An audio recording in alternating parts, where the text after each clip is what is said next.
gostaria que a gente hoje meditasse sobre um versículo, ou uma passagem, mas especialmente um pensamento que está contido em Miqueias, no capítulo 6. Na realidade, esse texto que eu vou ler, até o versículo 8, é um texto que mostra Deus entrando em juízo contra o povo de Israel. É como se fosse uma corte, e Israel está ali como réu, sendo julgado por Deus e chamado a se defender. Então, esse é um pedaço dessa situação assim pintada, né, profeticamente, por esse quadro profético e usando um pouco a sua imaginação. Imagina, então, essa cena. Quando Deus, então, diz: ouçam o que diz o Senhor, versículo 1. Fique em pé. Quer dizer, o réu se levanta. Fique em pé, defenda a sua causa, que as colinas ouçam o que você tem para dizer. Ouçam, ó montes, a acusação do Senhor e escutem, alicerces eternos da terra. Pois o Senhor tem uma acusação contra o seu povo. Ele está entrando em juízo contra Israel. Meu povo, o que fiz contra você? Foi muito exigente? Responda-me. Eu o tirei do Egito e o redimi da terra da escravidão. Enviei Moisés, Arão e Miriam para conduzi-lo. Meu povo, lembre-se do que Balaque, rei de Moabe, pediu. O que ele pediu? Que Balaão, o profeta, profetizasse uma maldição contra Israel. Lembre-se do que Balaão, filho de Beor, respondeu. Na hora que Balaão foi amaldiçoar, saiu da boca de Balaão bênção. Bênção sobre Israel. Deus é capaz de mudar um despacho encomendado em uma bênção. Esse é o poder do nosso Deus. Recorde a viagem que você fez desde Sitim até Gilgal e reconheça que os atos do Senhor são justos. Isso aqui é uma menção ao caminho que o povo de Israel teve que fazer para chegar aonde tinha que chegar na peregrinação. Como eu poderia comparecer diante do Senhor e curvar-me perante o Deus exaltado? Deveria oferecer holocaustos de bezerros de um ano? Ficaria o Senhor satisfeito com milhares de carneiros, com 10.000 ribeiros ou rios de azeite? Devo oferecer o meu filho mais velho, ou primogênito, por causa da minha transgressão, o fruto do meu corpo, por causa do pecado que eu cometi? Essas perguntas do versículo 6 são feitas, então, imaginariamente por Israel. O que eu posso fazer para apaziguar a sua justa ira contra o povo? O que nós podemos fazer para aplacar, para fazer com que o Senhor fique satisfeito? Porque nós temos errado, nós temos pecado. E aí a pergunta retórica é: ficaria o Senhor satisfeito com milhares de carneiros sacrificados, ou 10.000 rios ou ribeiros de azeite, óleo correndo em grande quantidade na presença de Deus, que são maneiras como ofertas eram feitas a Deus no passado por Israel?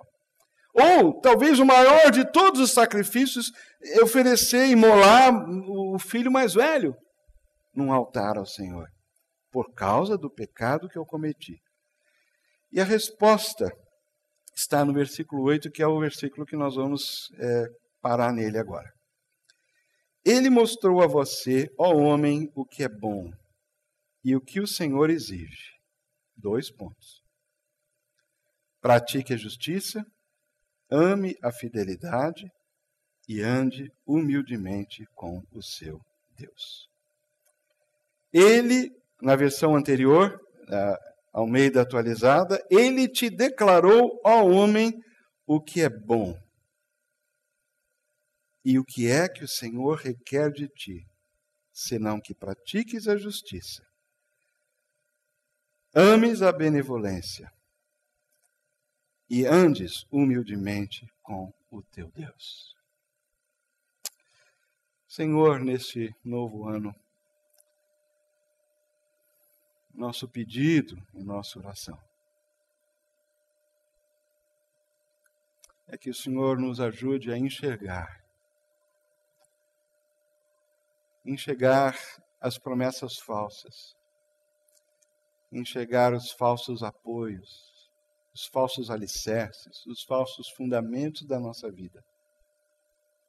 Enxergar as coisas que não vão realmente produzir para nós um ano bom.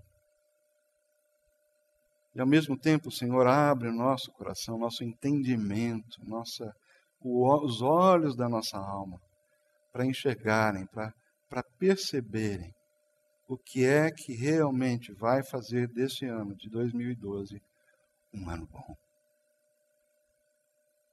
Abre, Senhor, a nossa mente e o nosso coração. Pedimos o nome de Jesus. Amém. Ele mostrou a você, ó homem, o que é bom. O que é bom? O que é que Deus mostrou para nós que é bom? Bom, precisamos começar nele mesmo, né? Deus é bom.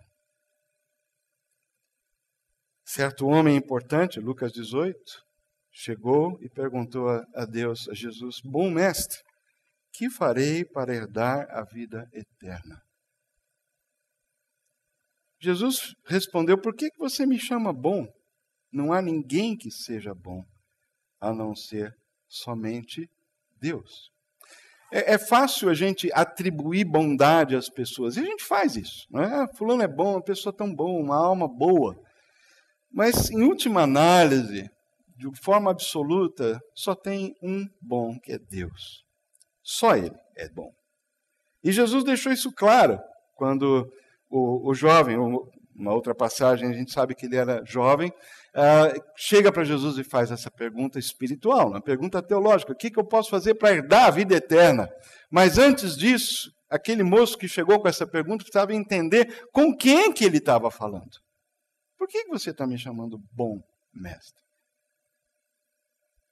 Porque uma coisa é você chegar com uma pergunta teológica para Deus, ou abrir um livro, até abrir a Bíblia para ler o que a Bíblia está escrito. Mas como é que você se aproxima da fonte dessa Bíblia? Como é que você se aproxima do autor? Não, só tem uma pessoa boa. Você me chamou de bom porque você sabe e crê que eu sou essa pessoa boa, que é Deus? Então aí a gente pode conversar. Mas eu só queria que você entendesse aqui a perspectiva. Bom só tem um, sou eu, Deus. Salmo 100 diz: pois o Senhor é bom, e o seu amor leal é eterno, a sua fidelidade permanece por todas as gerações. Salmo 145, 9, o Senhor é bom para todos, a sua compaixão alcança todas as criaturas. O Deus é bom. E Deus mostra isso para nós. Porque o sol brilha e a chuva cai sobre todos. A graça de Deus, nesse aspecto da graça comum, ela atinge todos os seres humanos. Todos. Às vezes a gente fica muito chocado com o fato de que veio uma onda grande, entrou na praia e matou milhares de pessoas.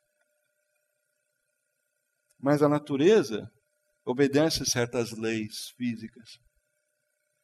E nós gostamos de viver perigosamente. Nós arriscamos, nós construímos as nossas casas na montanha. Nós derrubamos as árvores e as florestas ao longo dos rios. E é por isso que acontece o que está acontecendo em Minas. Porque nós deturpamos e destruímos aquilo que Deus criou de uma maneira harmoniosa. Deus é bom. Nós é que gostamos de empurrar os nossos limites e testar a bondade de Deus. Outra coisa que é boa é a lei, a palavra de Deus.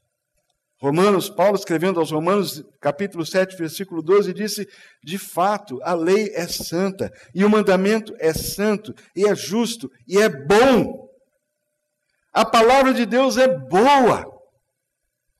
Timóteo declarou a mesma coisa da seguinte forma. Aliás, a Timóteo, Paulo escreveu da seguinte forma: sabemos que a lei é boa, se alguém a usa de maneira adequada. Também sabemos que ela não é feita para os justos, mas para os transgressores, para os insubordinados, para os ímpios e pecadores, para os profanos e irreverentes, para os que matam pai e mãe, para os homicidas, para os que praticam imoralidade sexual e os homossexuais, para os sequestradores, para os mentirosos e os que juram falsamente. Paulo escreveu isso há 2 milênios. Parece que é para hoje.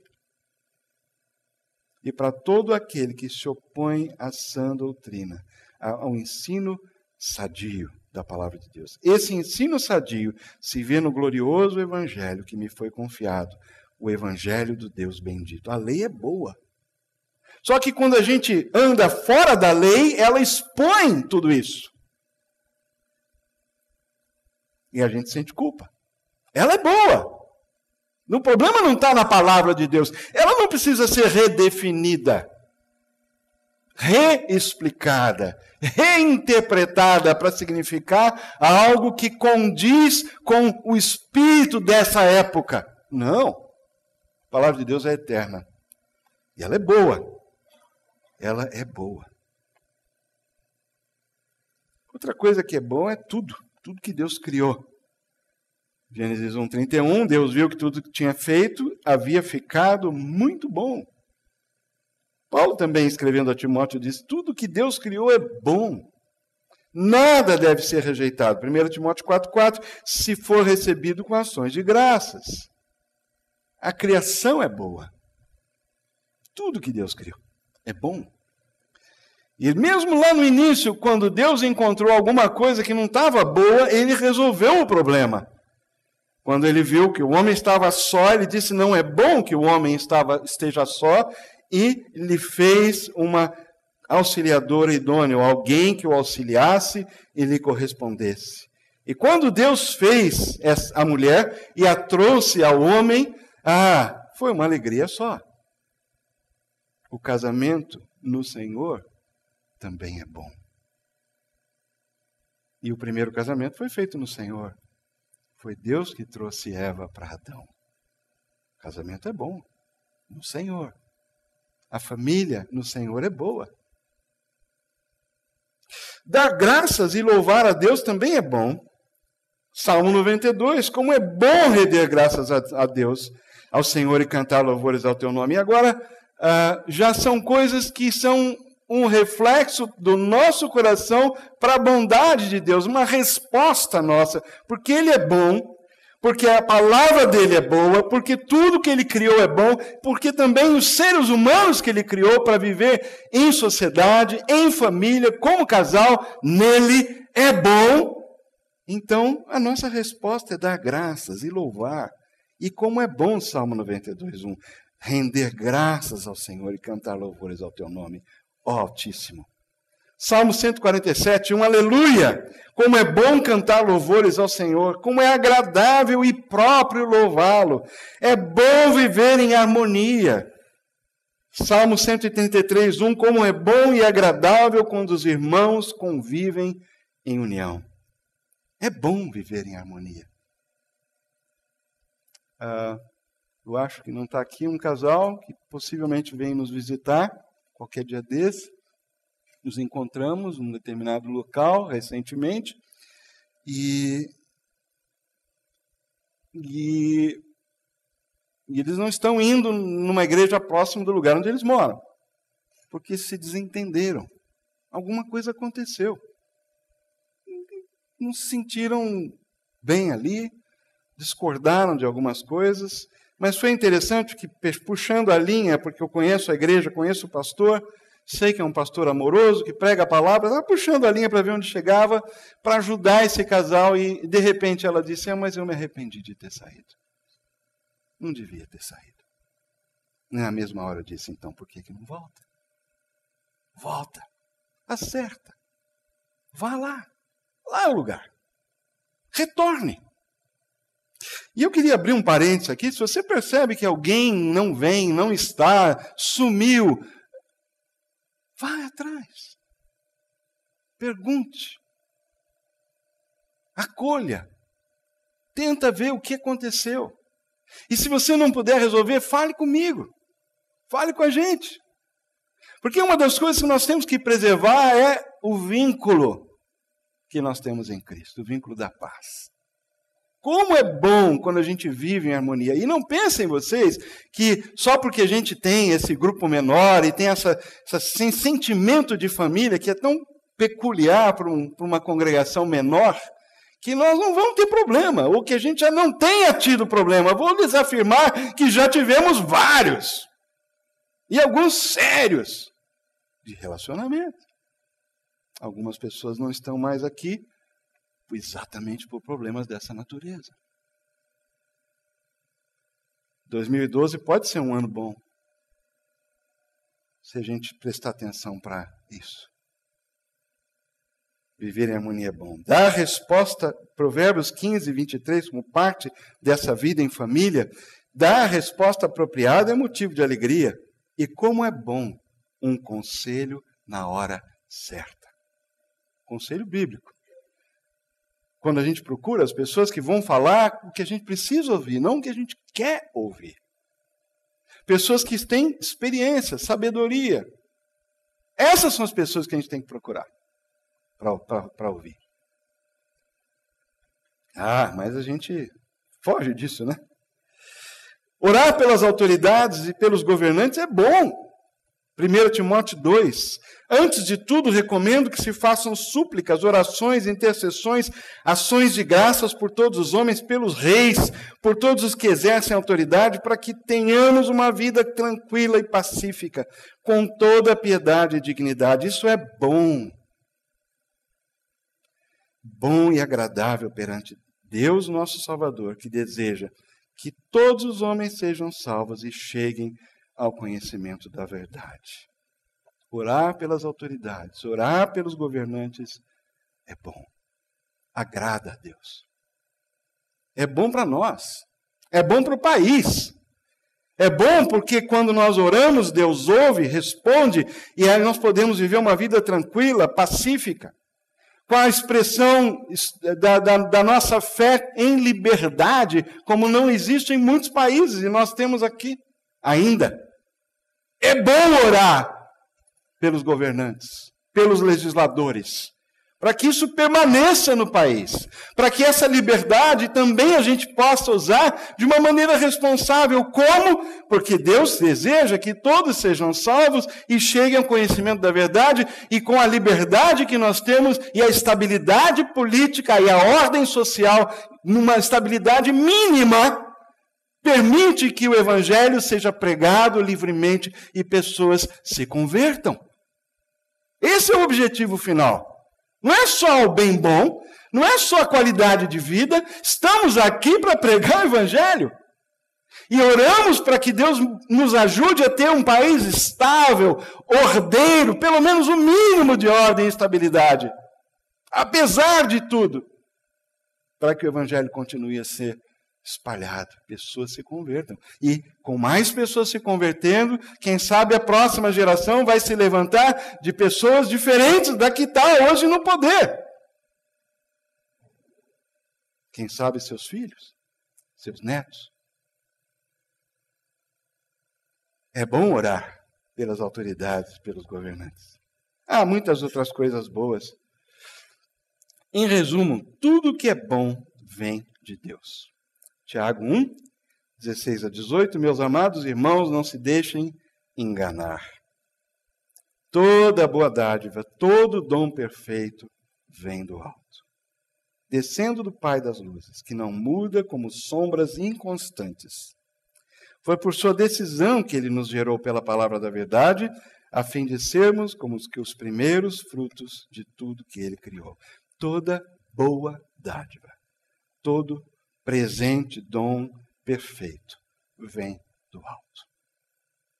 Em resumo, tudo que é bom vem de Deus. É isso que Miqueias profetizou. Ele mostrou a você, ó homem, o que é bom. Tem tanta coisa boa. Mas a segunda parte do versículo, ele também mostrou a você, ó homem, o que o Senhor exige ou requer de você. Jesus resumiu isso em Mateus 23, 23. Esse é um texto fascinante. Abra lá comigo, Mateus 23, 23.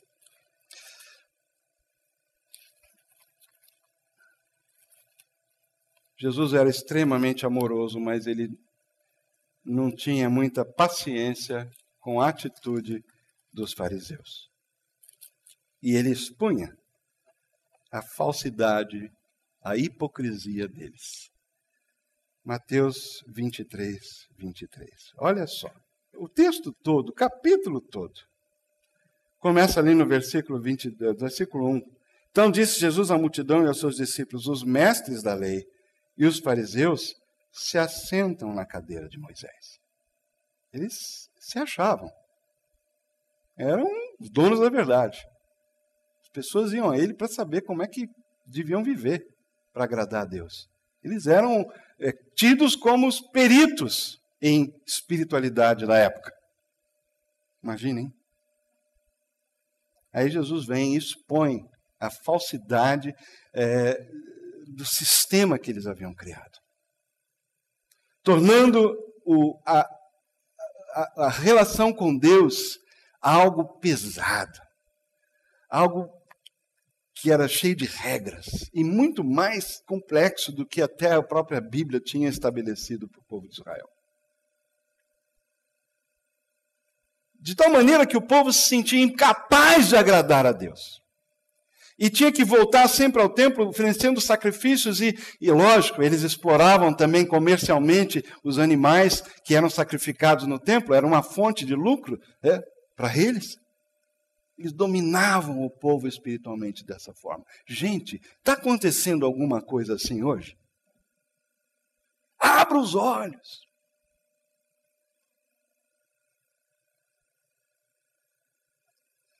Olha o que Jesus disse. Eles se assentam na cadeira de Jesus. Obedeçam-lhes. Façam tudo o que eles dizem, mas não façam o que eles fazem, pois não praticam o que pregam. Uau! E aí ele começa a dar vários exemplos e tal. Nós vamos pular para o versículo 14.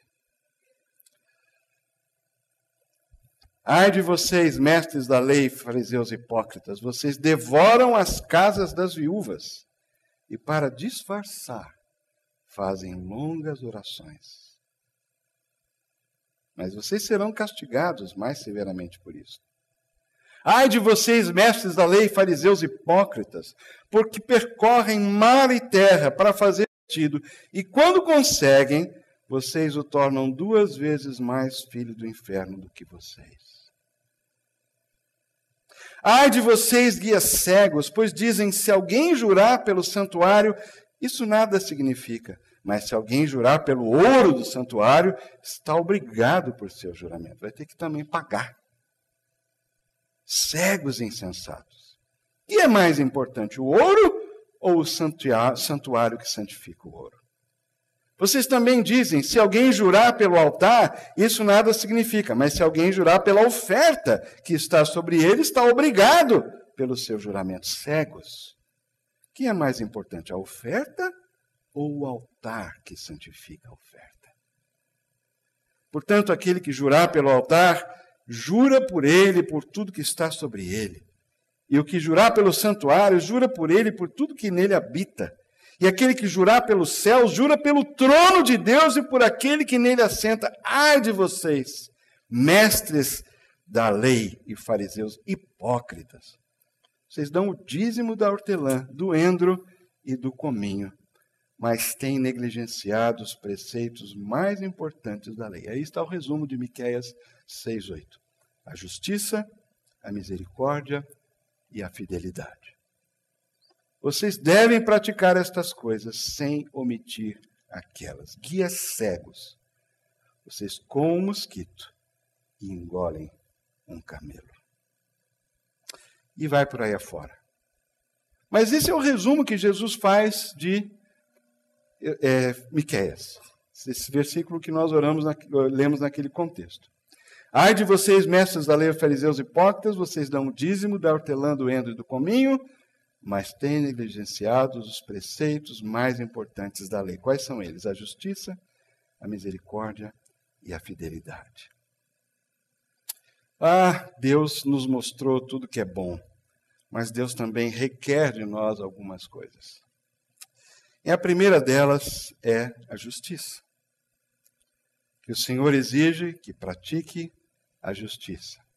Justiça é o cumprimento de obrigações mútuas de uma maneira consistente com a lei moral de Deus. Essa é a única justiça capaz de criar uma sociedade humana perfeita. Bom, isso é utopia, né? Cumprimento de obrigações mútuas de uma maneira consistente com a palavra de Deus, com a lei moral de Deus. Isso é justiça. O que é bom para você é bom para mim. Faça aos outros o que querem que eles façam para vocês. Ama o próximo como a si mesmo. Mútuo. Compromisso. Comportamento responsável em relação ao próximo. Obrigações mútuas. Se eu espero de você que você pare o carro para eu entrar com o meu carro na frente, na hora que eu estou saindo da vaga, eu também tenho que fazer a mesma coisa quando um outro carro estiver saindo da vaga. Obrigações mútuas, baseadas na lei moral de Deus, que diz, ame o seu próximo como a si mesmo. Isso é justiça. E só sobre essa justiça é que se constrói uma sociedade humana perfeita. Ora, nós estamos em construção. E a lei moral de Deus, ela está embutida em todo ser humano. Mesmo que não seja religioso, protestante, católico, espírita, seja lá o que for. Importa, está lá na tribo, em algum lugar escondido no mato, a lei moral de Deus está implantada no coração de cada ser humano. Alguma forma de concepção de certo e errado, do que é verdadeiro, do que é falso, todo mundo tem. E nem essa lei moral, embora seja relativa à sua cultura, ou ao seu local, ou à sua sociedade, ou às tradições que recebem em casa, ou são reforçadas numa direção ou em outra, nem mesmo essa lei moral a gente consegue cumprir. Esquece a Bíblia. Estou falando da lei moral marcada na nossa vida por criação, por nascimento. Mas é exatamente essa lei, essa justiça, que é esse cumprimento de obrigações mútuas consistente com a lei moral de Deus, que produz uma sociedade perfeita. Portanto, se a sociedade humana ainda não se aperfeiçoou suficientemente, é porque a lei moral de Deus ainda não é a referência que leva pessoas a viverem com obrigações mútuas, equitativas, justas. Isso nos leva a um outro pensamento, que é o pensamento que os profetas sempre traziam do Antigo Testamento. O servo do Senhor, o Messias que viria. Esse servo, anunciado pelos profetas, era sempre anunciado como a única esperança de um mundo verdadeiramente justo. Um Messias que não apenas traria um perdão individual, a saúde espiritual para pessoas individuais, mas também viria para estabelecer uma justiça perfeita em todas as sociedades, em todos os governos da terra. Olha, por exemplo, Isaías 42, de 1 a 7. Eis o meu servo, a quem eu sustento, o meu escolhido, em quem tenho prazer. Porém nele o meu espírito.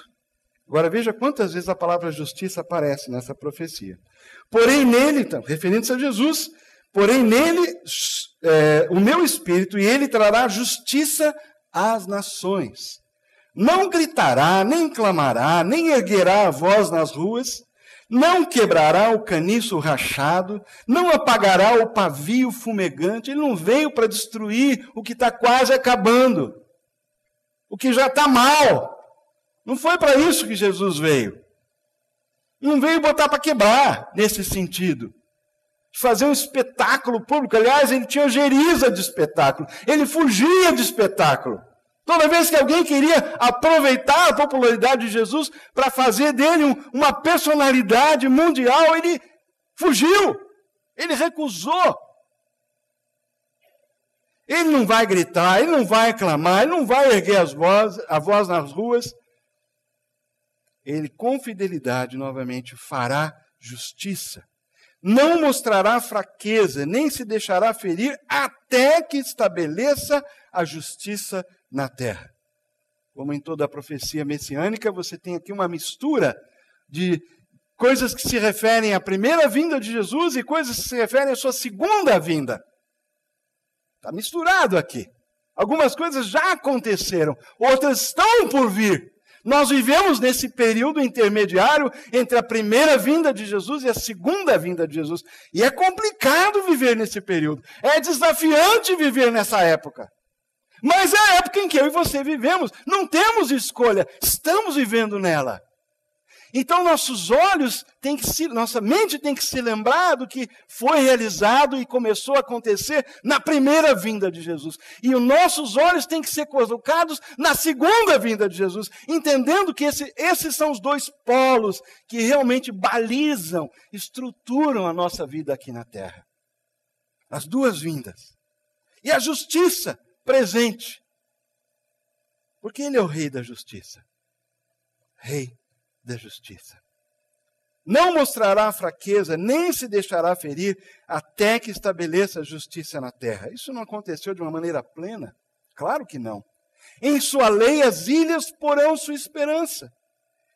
É o que diz Deus, o Senhor, aquele que criou o céu e o estendeu, que espalhou a terra e tudo que dela procede, que dá fôlego aos seus moradores e vida aos que andam nela. Eu, o Senhor, o chamei, o Messias, o servo, que coloquei o meu espírito nele.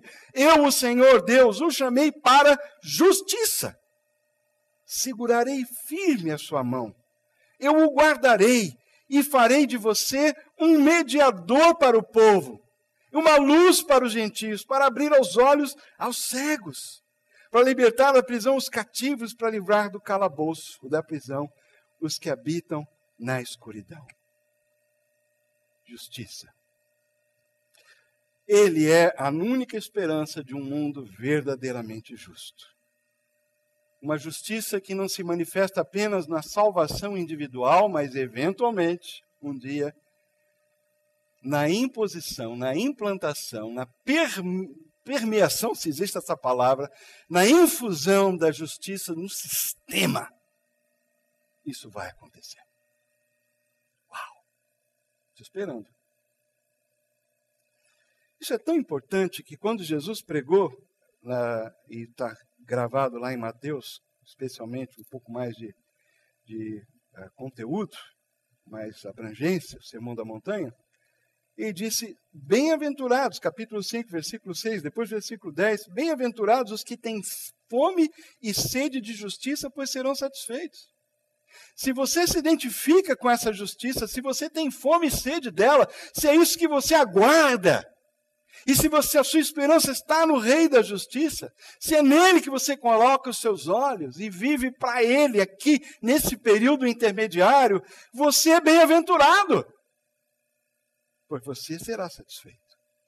Bem-aventurado se você, buscando, clamando, bebendo, comendo a justiça, vivendo por essa justiça, for perseguido, você é bem-aventurado, porque de você é o reino dos céus, Jesus disse. Bem-aventurados os perseguidos por causa da justiça, pois deles é o reino dos céus. Isso está completamente na linha contrária à nossa sociedade. Contrário, completamente contrário à direção que a gente vive. Nós queremos sombra e água fresca. Nós não queremos nos envolver, não queremos confusão. Não vou chegar perto, porque isso pode me dar trabalho. Não vou mexer com isso, porque é perigoso. Bem-aventurados os que têm fome e sede de justiça. E é tão sério isso que no final da bem-aventurança ele diz, pois eu lhes digo, versículo 20, capítulo 5, que se a justiça de vocês não for muito superior à dos fariseus e mestres da lei, de modo nenhum entrarão no reino dos céus. Uau! uma característica do povo de Deus, do povo de Jesus, é a justiça. É praticar a justiça. É viver de uma forma justa. Uau! É isso que ele requer. E olha, viver dessa forma, a gente sai perdendo. Humanamente falando, muitas vezes isso causa perda. Mas o que a gente ganha? E para a gente não se preocupar, Jesus fez essa promessa. Busque em primeiro lugar o reino de Deus e a sua justiça. E todas as coisas que normalmente nos preocupam, como roupa, comida, sobrevivência, né? Será que eu vou ter dinheiro para pôr meu filho na escola? Será que eu vou ter saúde para trabalhar?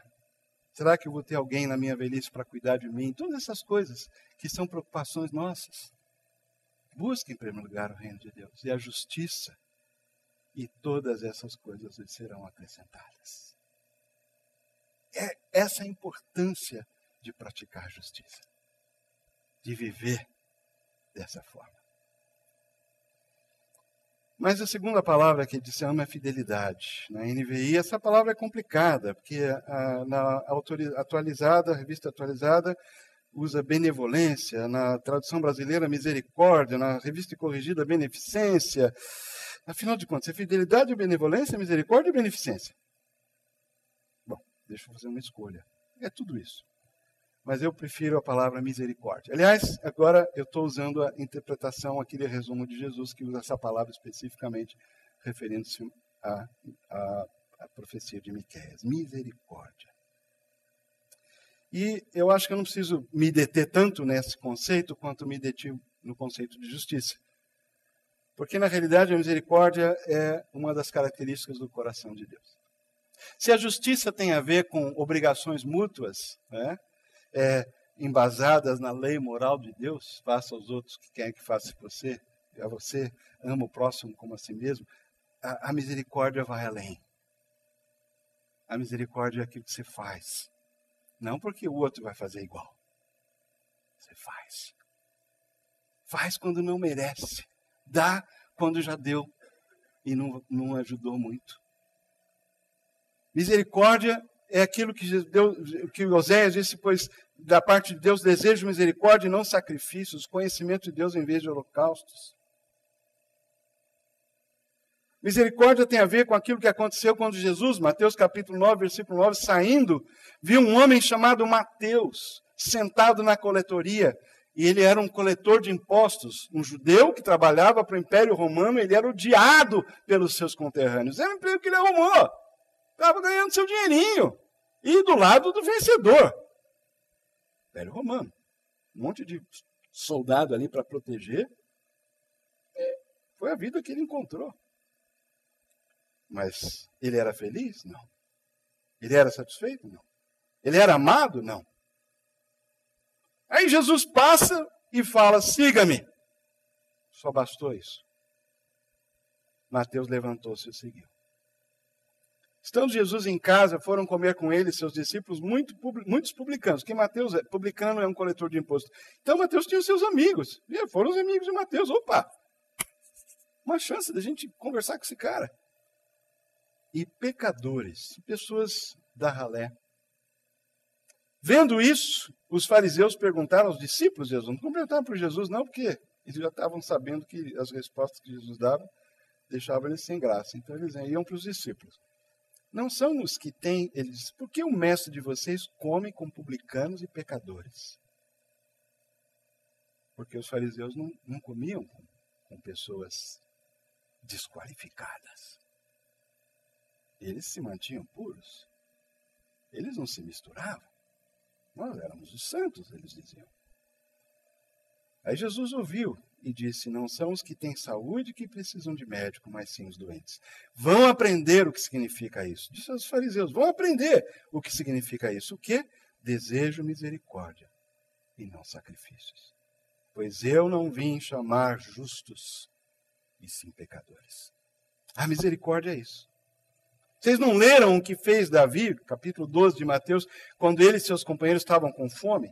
entrou na casa de Deus e, junto com os companheiros, comeu os pães da presença, os pães da propiciação. E não lhes era permitido fazer isso, mas apenas os sacerdotes. Mas eles fizeram. Vocês não leram que na lei, no sábado, os sacerdotes do templo profanam esse dia? Porque os sacerdotes do templo fazem um monte de coisa. E contudo ficam sem culpa? Eu lhes digo que aqui, Jesus, está quem é maior do que o templo. Se vocês soubessem o que significam as palavras desejo, misericórdia e não sacrifícios, não teriam condenado inocentes. Pois o Filho do Homem é Senhor do sábado.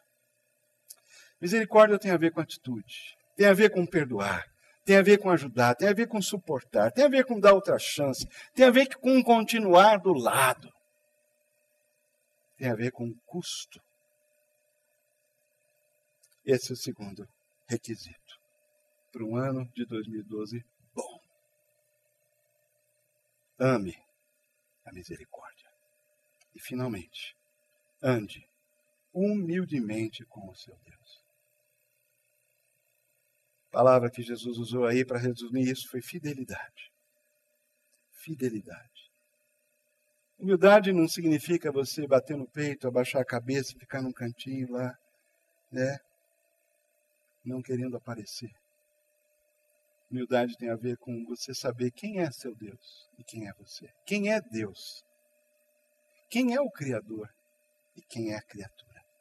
Quando essa perspectiva ela está no lugar certo, todas as pessoas estão niveladas. Não tem ninguém maior nem melhor.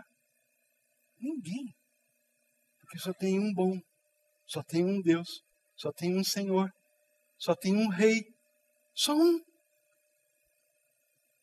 E o que se requer de mim e de você para um ano bom em 2012 é que a gente ande na presença desse único Deus, Senhor, Rei, o único que merece ser exaltado, o único de fato que merece ser admirado e elevado, e engrandecido, e louvado, e glorificado, é Deus. Ele é o único. E é isso que Ele quer de você e de mim em 2012. Porque Ele é bom. E tem muita coisa boa que Ele nos deu. Então ande humildemente com seu Deus, diz o profeta. Seja fiel a esse Deus. Reconheça-o diariamente como Deus. Louve-o como Deus, glorifique-o como Deus. Reconheça que Ele tem direitos absolutos na sua vida. Agradeça por aquilo que Ele é, por aquilo que Ele faz. Agradeça, seja grato e ande humildemente com Ele. Seja fiel. Quer que 2012 seja um ano bom, persiga com todas as suas forças a justiça, a misericórdia e a fidelidade.